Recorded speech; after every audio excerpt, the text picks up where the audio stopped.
ขณะนี้บ้านหมกดอลពុទ្ធមណ្ឌលវិបស្សនាធរៈនៃព្រះជាណាចក្រកម្ពុជាខាងភ្នំឧដុង្គ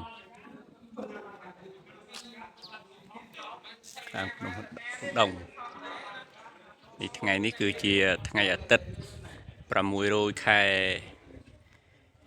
ខែមិញឆ្នាំអាសាញ់សប្តាហ៍ស័កពុរសករាជ2569ត្រូវនឹងថ្ងៃទី8ខែកុម្ភៈឆ្នាំ2026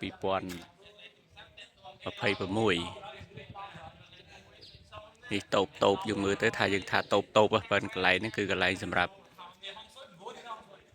អ្នកមកបដិបត្តិពីថ្ងៃនេះខ្ញុំគណៈអាត្មាភាពនឹងប្រសង់អង្គដទៃទៀតជាច្រើនអង្គមកចូលរួមរៀបចំជួយរៀបចំកម្មវិធីបុណ្យសូត្ររំលឹកបត្រៃបិដកនិងក្រុមជំនុំបត្រៃបិដកផងតែក៏ឆ្លៀតថតទីបើគេនឹងចែកជូនញោមគ្រាន់មើលកំសាន្តនឹងជាផ្នែកមួយតូចផ្នែកមួយនៃកន្លែងខ្ញុំគណៈអាត្មាភាពសម្រាប់ហ្នឹងនេះកន្លែងសម្រាប់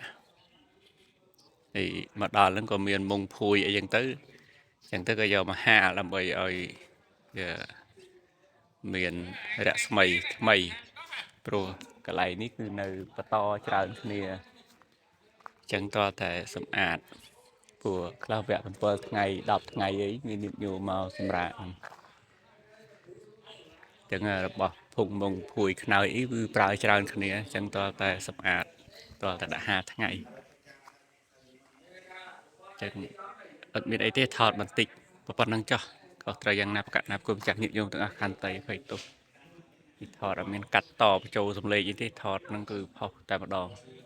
ទុកជាកលបវត្ត